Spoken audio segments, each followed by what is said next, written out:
Welcome to the Okay. North Tonawanda Football Hall of Fame YouTube channel. I'm Helinski. Glad you could join me today. I got another great guest. This one from the Tonawanda side of the canal. He played in the 1950s, graduated in the mid 1950s. Seems like a long time ago, but to him, going down memory lane seems like yesterday. From his It's home in true. Marlborough, Massachusetts, the one and the only Doug Rothenberg. Very nice to meet Yay. you, Doug. How you doing today? Oh, great.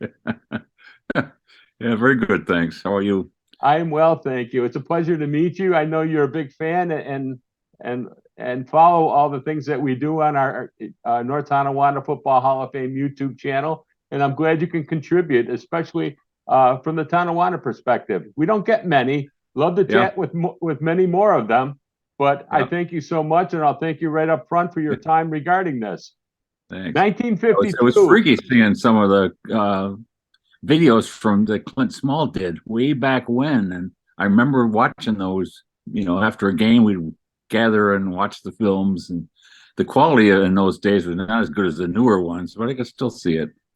Yeah, it's amazing. When you watch those games, do you feel the aches and pains, or can you still call the play numbers? Yes, I remember the plays. I was telling my wife last night. Every time I watch a football game on TV, I see we played T formation on Tonawanda, and I still remember my favorite play was 22, and that was the two back, which was Fred Roth most of the time, and they went between the two hole between Jack Overholt and me, and I played right tackle. He left tackle. He played right left guard, and the funny thing was is that for some reason I called him Ogre right from the beginning, and he called me Scab, and he called me Scab because I had a great big scab on my face here from tackling somebody. And so what we do with that play sometimes is Jack would kind of yell, whisper to me a little bit, Scab, and I'd whisper yogurt, that Ogre, and that meant we cross blocked. And so I would go and hit the guard opposite him, and he'd hit the tackle opposite me, and we'd make this big hole for Jack. That was great. Wow. The other one I remember was I forget what they called it. Was uh, the right side would leave a guard guy through, and then either Jack or I would pull out and blindside block him, and we'd get a few big holes for that. I forget what they called that, but that was fun. Yeah. You started up with football on the sandlots, Yeah. Clinton and Elmwood Parks. Yeah. Your mother didn't want you to play football whatsoever, and I then know. in a fateful day in August of 1952, one of your friends came by and said, "Hey, I'm going Yep. out for football. Why don't you come and join me?" Tell that Yeah. story. Yeah. Ken Thurston. It was a hot day in August, and I don't know. I never did talk much about my mother, but she didn't want me to play, and I can understand that as a parent now.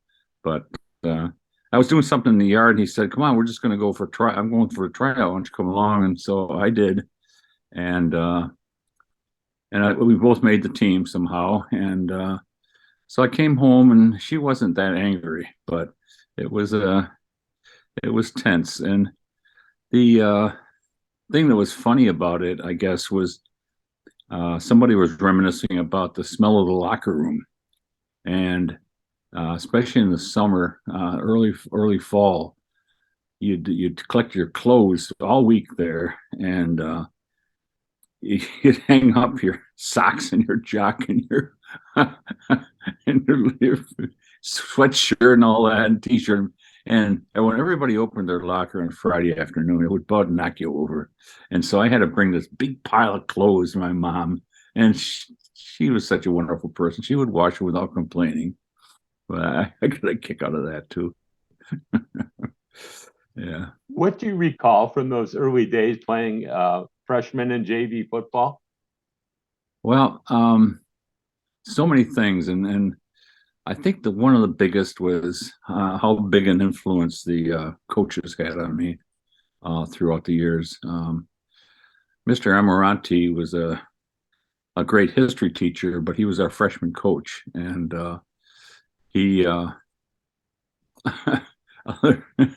Harry Lawler was the line coach for all 4 years. And one day we were practicing, and it was pretty cold out. It must have been like maybe November, and there was a little snow on the ground, and here we were practicing. The linemen were, getting in our stance and getting all dirty and hot and cold. And so one of us looked up to Harry and said, "Hey, the backs over there by the on the ground, on the grassy side, they have gloves on. Can't we put gloves on?" And Harry says, "Linemen don't wear gloves." Never forget that. How were your team? How were your teams? How did you guys do those early years? And well, and freshman the big and barometer. JV?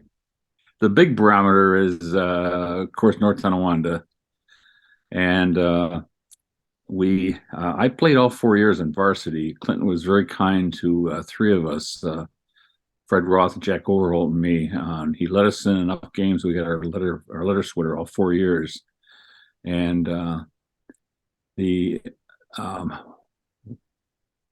think I know our sophomore year we beat NT 14-13, and it was a major upset. It's the first time we had won since '45, and that was in '53. And the whole school went nuts. And I've got some articles showing the kids getting off school and going to North Tonawanda, a couple hundred, and trying to get into the school, and the principal wouldn't let them into school. And there was just a major celebration. And because in those days, I don't know if they still do, there were about 10,000 people that came to those games.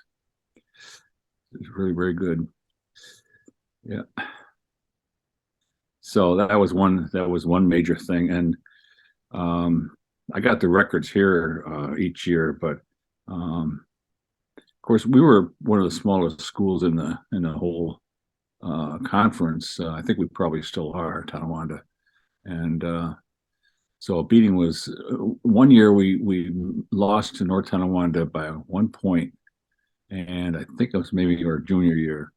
And there's a picture on the front page of the Tonawanda News the next day that I have here. But basically,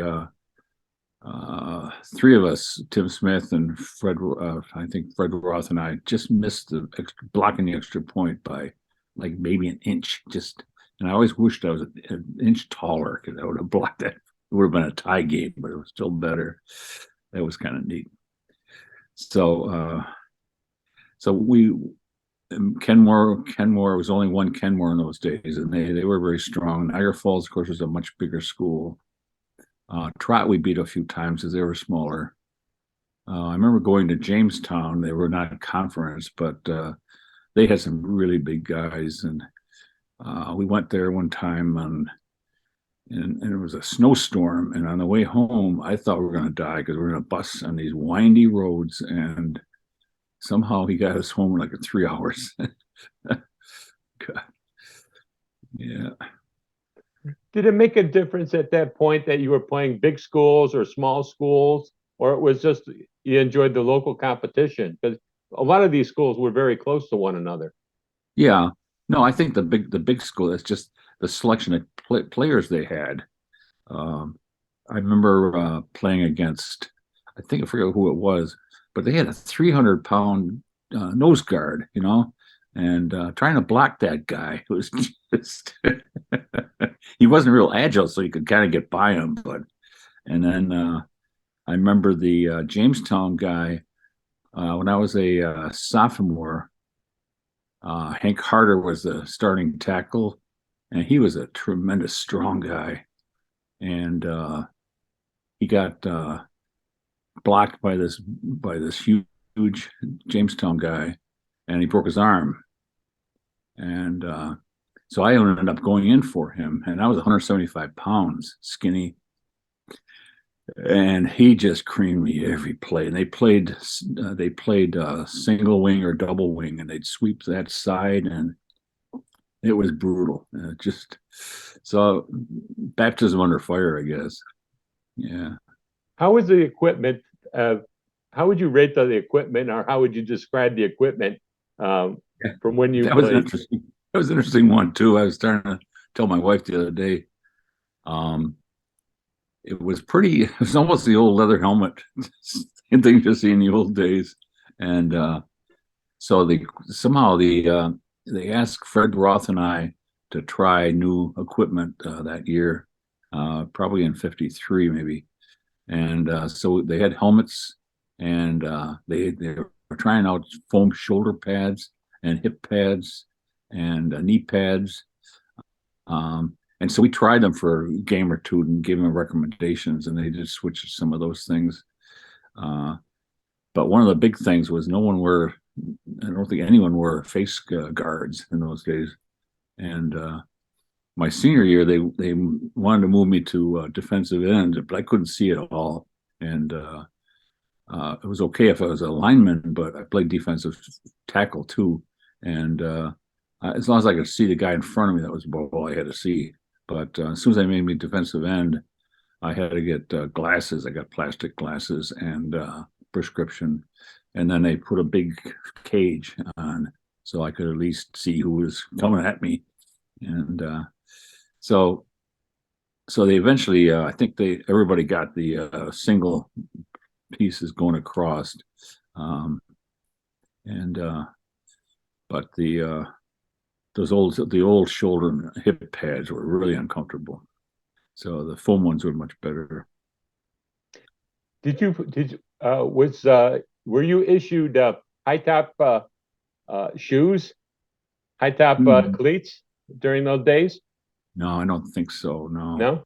I remember one game, I forget where it was, but it was at home, and at halftime we had to go and change the cleats. That's the only time that ever happened. And I don't know if it's because the ground got softer, but instead of the regular rubber cleats, we had to change to these great big aluminum, I think they were, and we had to take them all on. And I guess they gave us more traction or something, because that was the only time I remember that.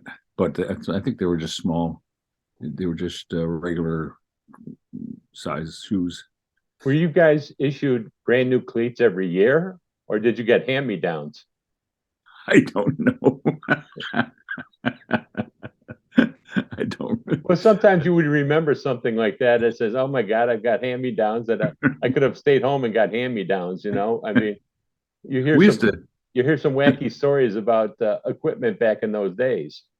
We used to, my mom would take us to Goldwell on Main Street sometimes. We'd get close, so I didn't mind that, except my grandfather one year bought me wool pants that just drove me crazy. They were so hot I wouldn't wear them. So I was used to hand-me-downs. But what was your relate? Go ahead. The wool thing reminds me of the sweaters. I got a sweater. We all got sweaters every year that we littered, and so the first 3 years were just regular pull-on sweaters, and then the fourth year was a coat sweater with the 4 stripes, and I hated those things. They were so hot and itchy, and so our girlfriends would wear them a lot to school, and we had pep rallies. And one of the great things was, I don't know if they still do it, they had a tradition on, I think the Thursday before the game, they'd have a big rally at the auditorium, and all 600 kids in the school would come, and the cheerleaders would cheer, and the guys would come up, and the poor girlfriends had to make brownies. And so we all got brownies, and my wife remembers baking those things. And what was your relationship, and what can you share about playing for Coach Chuck Ramsey? I know he was an assistant along the way there in Tonawanda. I don't really remember him very well. I saw him in the yearbook, and I remember who he was, but I don't really remember. I remember Coach Lawler really well, and I remember Ed Lavenger as a swimming coach more than a football coach. And of course, I remember Clint. Clint was so good. I wrote him a letter after he retired, and I think I have it here actually. That letter's almost 50 years old. Yeah, it's 73 it was. Yeah. 1973, so it's even, yeah, I said, I kept a copy of it. I said, my mother sent me the May 2nd Tonawanda News article announcing your selection as Citizen of the Year. My wife, Gail Bergstaller, while at THS, and I were very pleased with the announcement and want to express our congratulations. Boy, my kitty's helping me. You were always very admired by your students and were an excellent influence in their lives. I know that you had a profound effect on me during my school years between 4th and 12th grades, and I will always be grateful for your leadership, guidance, and example. Congratulations again for an honor justly deserved. I got so many positive things about Clint. And then he wrote us a note back. This is kind of illegible, but he said, I cannot tell you what a great feeling it is to have two of my former students take the time to write me a congratulatory note. It does something for one's ego to have people like you comment relative to my influence, regardless of how little on your life. Doug,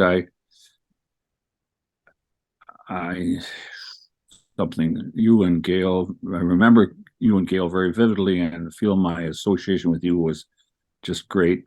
I sincerely hope that you are enjoying your health and happiness and that you have a fine family.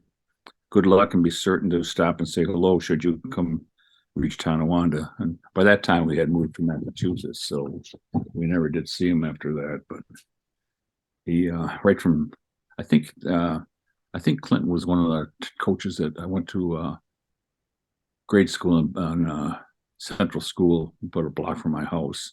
And I know Perry Lawler taught gym because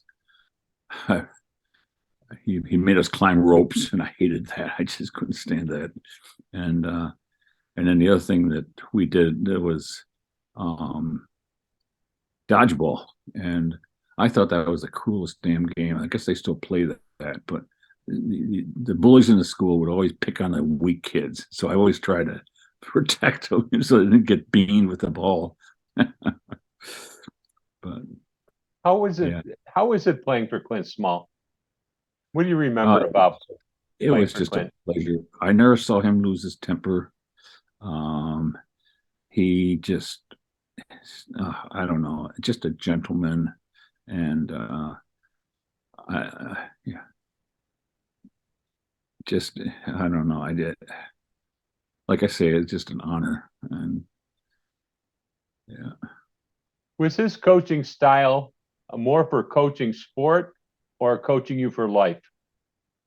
That's a good question. I suspect both. Really, I mean, he wanted to win. He was never crazy about doing stuff unethical or anything like that. But he was just a gentleman. Just very proud to know him. Yeah.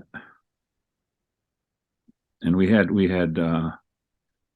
Smith for I think maybe JV, and he was the guidance counselor too. And a lot of kids needed a lot of guidance. And I remember I saw him once for 15 minutes, and he said, "You got good grades in math and science, so you should be an engineer."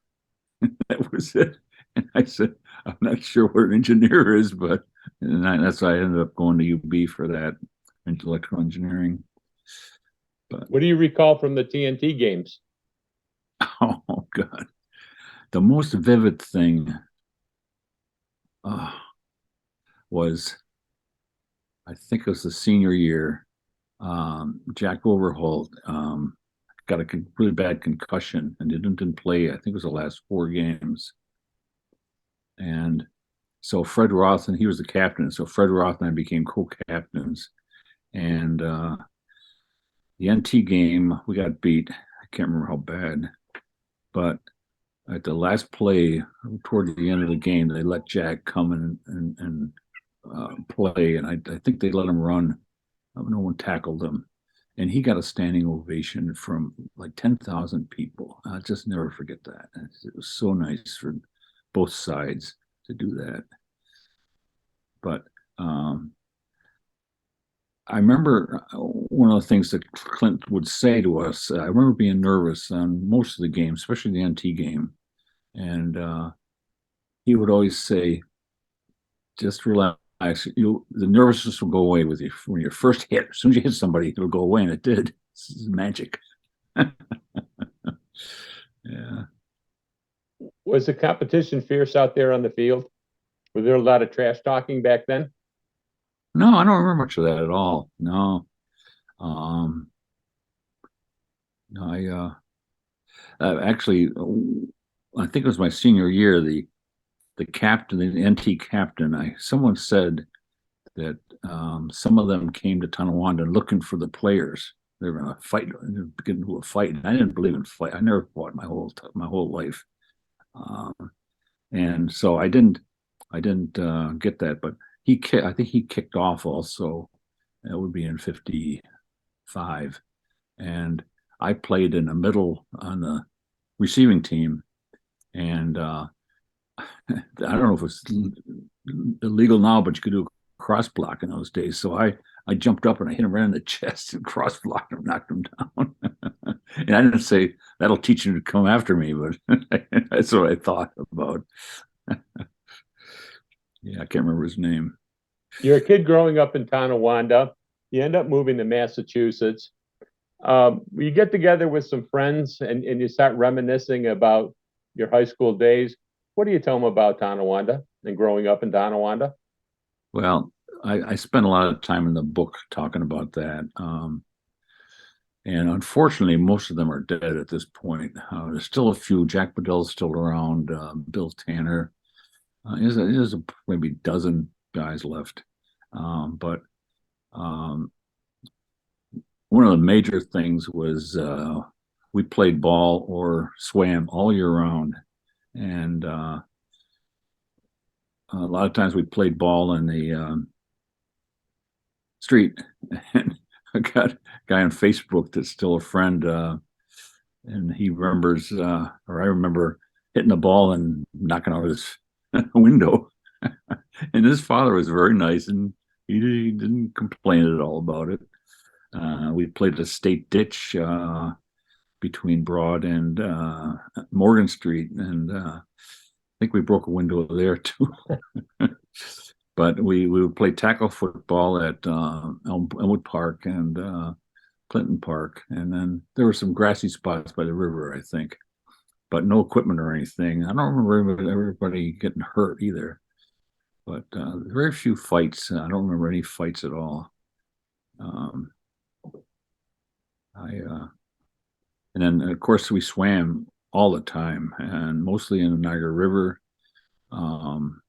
Sometimes at the Erie Canal by the old barge, old boathouses there.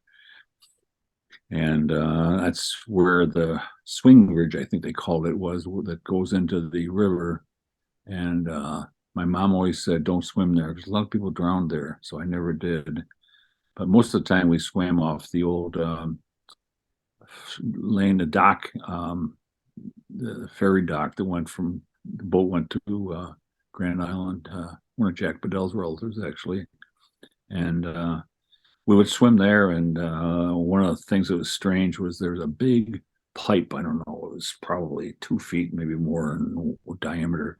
And it was dumping this liquid every day into the river in different color. And I found out that was the Fiber Spalding Fiber Company, where my dad worked for a long time. And they made Bakelite products for making radios and stuff. And so the Bakelite, you could always tell what color Bakelite they were making that day by the water that came out of it. What do you remember playing out in the high school football field? Wasn't the prettiest field, and when it rained, it got pretty muddy. My wife was saying that the other day. I always liked playing in the mud. I think as a lineman, you didn't hurt so much when you fell down. Yeah, and I've never been in an AstroTurf. I always want to go on an AstroTurf field to feel what it's like. I've never been on an AstroTurf field. Um, I don't think as a player we minded. Maybe the backs did because they would slip and get stuck in the mud. But as a lineman, I liked it. Yeah. When you watch today's football, whether pro or college or maybe even some high school, what do you think about what they have today in terms of the turf fields, the better equipment, maybe better nutrition, weightlifting? You didn't do a lot of weightlifting in your time, did you? No, not at all. No, we had to do one of the things I hated was when we went into practice, they had a chin up bar at the end of the practice field next to the shed there, and we had to do a chin up, and I hated to do that. And then if we did something wrong, we had to do laps around the field. I hated that too. I just hated running. It was hot. But no, there's no equipment. We had a special meal one time though, and I try to remember what this occasion was. It might have been one of the NT games, but we stayed at the school the whole day, and I remember feeling kind of nervous about the thing. It was kind of abnormal, and they had a TV set, so we watched some kind of college game, I think. And Mrs. Dalp, who ran the cafeteria, was a wonderful person, and she did us a meal, and then we played the game. And I can't remember what year it was, and it was only once. So strange. We've talked about several things and so far. What would you like to talk about that I haven't brought up yet? Well, one of the things was I thought back about injuries, and the yearbook said I missed games in the senior year, which I don't remember at all. But I know one game. I'm pretty sure it was a home game against Lockport, or maybe it was at Lockport. But at the very end of the game, we were quite a bit ahead, and then Lockport kicked off to us, and then I think the time went end right then, and the kicker clipped me from behind, and so everybody left the field. And there I am laying on the field, and they finally realized Doug's not getting up. So I ended up going home with my girlfriend, now my wife, and her dad, and I was on the couch for that afternoon and night. But I was okay after that, so I don't remember missing any games. The most serious one probably was when I was a freshman, and we were practicing at the old field, and I remember tackling it was either Ed Bowers, I think, and I hit him the wrong way, I guess, and apparently got knocked out. And the only thing I remember besides getting knocked out was I woke up in the shower room, and I'm sitting in no clothes on the floor of the shower, and I look over, and Ken Thurston is there, who was one of my neighbors, good friend. And apparently I got knocked out, and I don't remember the coaches got involved. I guess they didn't treat concussions like they do nowadays. But as far as I know, there were no ill recovery, things like that. Do you ever think about how many concussions you might have had during your career? That's the only one I remember. Cat's trying to get on the refrigerator. Put a poinsettia up there. It's not good. I got to tell you, your cat's the first one that's ever appeared in any of our videos. So it's a first for us today. You know that. Yeah, she's quite. Kudos to the kitty. I don't think Jack's concussion was very bad. That's the only one I remember. And but again, I don't think they paid much attention in those days. I did frequently. I got my fingers bent frequently, and Harry Lawler was great at that. He'd go to the sideline, and he'd squish him back, and now they're still kind of bent. See, I was going to ask you, what type of medical treatment were you afforded when you were in high school? Were there any trainers or any doctors nearby, or how was that handled? I don't think so. I don't remember any at all. I remember at the end we had a sign, a thing saying we didn't hold the school responsible. Didn't ask my mother or anything. I just signed it, and I think I think I had I think my leg was stiff after that. So that's the only thing, plus the possible concussion. But I don't remember. The only thing I remember with the medical was I think it was the freshman year. We would all stand in line, and we'd get the checkup, which was like see if you had a what do you call it? A hernia. Hernia. It's all these guys sitting there, check the hernia, and then I think we got shots in those days too, and standing in line like that. But we had our own doctors, but there was no medical staff that I remember at all. Yeah, that's for sissies. You were a four-year letterman. I'm sure there weren't many in Tonawanda history that Clint afforded that to. Let me ask you this. How would you like to be remembered as a Tonawanda person and a Tonawanda football player? Well, I know I hate to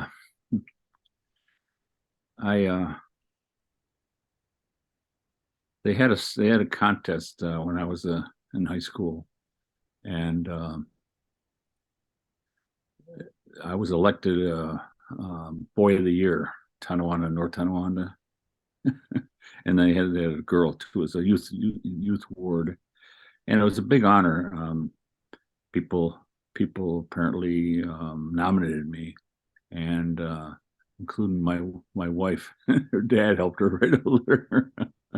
But so we got a big thing in the paper, and we got a $50 savings bond, which is a big deal in those days, and we got a job at the AMNA's, is that the corner? Yeah, I think it was AMA's men's department, and I got a scholarship to UB, which was a full tuition plus $200 for books, and then I got a job with sports service, part of that, which was so I worked 32 hours a week all year round when I went to UB. And they grew up to be Delaware North, which is now a huge place. Right. They own the Boston Garden and a bunch of stuff. Small company in those days. So I don't know. I tried to set a good example for people, and I was just so lucky to have such great teachers and classmates and roommates and teammates. But one final thing, what would you like to say to the people back in Tonawanda? Well, I miss you guys. That was a wonderful place to grow up. I think of it all the time, and I haven't seen all the improvements downtown at all. And I know there's been some complaints about it, and people miss the old bus station and stuff, and the shops. But and the Star Theater. Yeah, I was an usher there for about 6 months, and that was a fun job because one of the jobs was on Halloween, the ushers had to at a midnight show, scary, and we had to dress up in a sheet and drag a chain down the hall and moon and supposed to scare the kids, and they all tried to trip us. Yeah, so every weekend we would go to the matinees and we'd stand in line. Be like a mile, either that or the Riviera, and 25 cents. You get the admission, popcorn, soda, and a candy bar for 25 cents. Wow, that's a good deal. Doug Rothenberg, this has been a lot of fun. I want to thank you so much for taking us down this trip down memory lane. I wish you well, good health. Right. Okay, this thanks has been so much. A lot of fun, and thank you once again. Okay, thanks, Ed. Good to see you. You as well.